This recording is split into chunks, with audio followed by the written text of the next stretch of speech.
olay biz hanımla birlikte, çoluk çocukla birlikte bahçeye gitmiştik. Hani bahçede bir bahçeyi suladık ondan sonra biraz oturduk. Geldiğimiz zaman zaten evin her tarafında dumanlar falan yükseliyordu. Kapıyı açmaya çalıştık, dumandan içeri giremedik. Ben hani komşulara falan millete haber verdim, geldiler sağ olsunlar. Kapıyı kırarak içeri girdiler.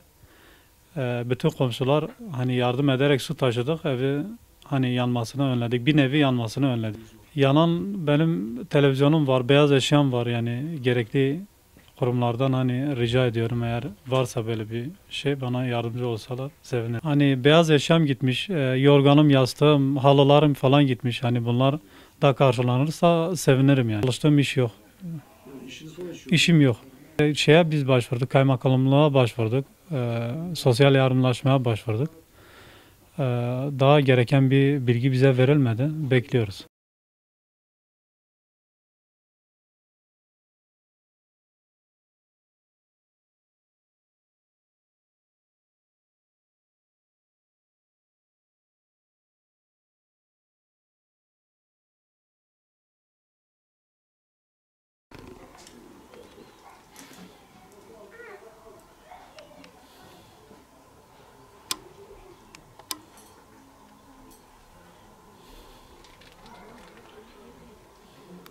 Yaklaşık olarak 6 ay burada görev yaptım. Ya zaten bu camide görev yaptım. İmam Hatip olarak burada görev yaptım. Bu arkadaşımı da evi yanan arkadaşımı e, bir arkadaş olarak yakından tanıyorum. Zaten evi de siz her şeyi çekmişsiniz. Eşyaların hiçbir tanesi kalmamış. Özellikle beyaz eşya zaten yaz olduğu için kış da olsa yaz da olsa beyaz eşya ihtiyacı var arkadaşımın. Televizyonu yanmış, derin dondurucusu falan yanmış. Zaten gördüğünüz kadarıyla her şey zaten mağduriyet her şeyle belli. Evde hiçbir şey kalmamış. Bu konudaki yardımseverler eğer destek olursa onlardan Allah razı olsun.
Yahya Alp kardeşimiz Elazığ Umut Kervanı Muhtaçlarla Yardımlaşma Derneği'ne başvurdu, talepte bulundu. Evinin yandığını, mağduriyetini dile getirdi. Bizler de Elazığ Umut Kervanı olarak e, hiç bekletmeden bizim elimizdeki imkanlarla derneğimizde bulunan hayırseverlerin vermiş olduğu yardımları, gıdaları Karakaş köyüne getirip ulaştırdık. Elazığ Umut Kervanı olarak bizde bulunan malzemeler yani çocuk ayakkabısı, çocuk giyimi, ondan sonra battaniye, yorgan, yastık, et, gıda ve temel ihtiyaçlar olmak üzere bizler arabamıza attık kendi imkanlarımızla bu yardımları Yahya Alp kardeşimize ulaştırmış bulunmaktayız. Fakat geldik gördük ki hakikaten hani evin hiçbir şeysi kalmamış. Özellikle evde beyaz eşya ne varsa çamaşır makinesi, buzdolabı, bulaşık makinesi, televizyonu ve benzeri bütün eşyaları yanmış durumda. Şu anda evde hiçbir eşya kullanılabilecek durumda olan hiçbir eşya yoktur. Tabii bunun dışında yatağıdır, yorganıdır, halısıdır, battaniyesidir. Ondan sonra evin diğer çocukların elbisesidir. Yani anlayacağınız evde hiçbir şey kalmamış. Hakikaten işler acısıdır. Yani baktığımızda yani söylenecek fazla söz bulamıyoruz. Söylenecek fazla söze gerek yoktur. Çünkü bu ailemizin her şeye ihtiyacı vardır. Zaten kendisi daha önce de durumları iyi değildi, mağdurdu. Kendisi zaten annesiyle beraber kalıyordu. Annesi yaşlıdır. Çalışacak bir işi de yoktur. Ancak bağ bahçeyle uğraşan bir vatandaşımızdır Yahya Alp kardeşimiz. Yani aile şu anda kendi akrabalarına gitmişler. Orada kalıyorlar. Yani orada kaldıklarından dolayı biz çocukları görmek istedik. Onların gözlerindeki sevinç olmak istedik.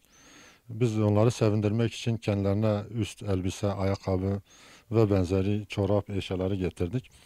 Yani isterdik ki bu eşyaları yani ayakkabıdır, ondan sonra üsttür, çoraptır ve saire onları giydirip sevindirmek istedik. Fakat dediğimiz gibi onlar burada değil.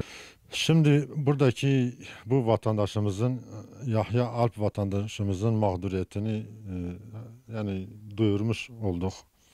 Hakikaten mağdurdur. Bütün hayırseverlerden talebimiz vardır.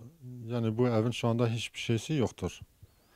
Başta bu evin tekrardan onarımı için ve evde yanan eşyaların tekrardan alınıp kendilerini toparlanması için nakdi paraya ihtiyaçları vardır. Bununla beraber beyaz eşyaya ihtiyaçları vardır. Buzdolabıdır, çamaşır makinesidir, televizyondur ve benzeri eşyalara ihtiyaçları vardır. Ya Allah razı olsun. Yani bugün getirdiğimiz bu yardımları hayırseverler aracılığıyla getirdik. Bizler Elazığ Umut Kervanı Muhtaçlarla Yardımlaşma Derneği olarak fakir ve muhtaç ailelerle hayırseverler arasında köprü görevi görüyoruz.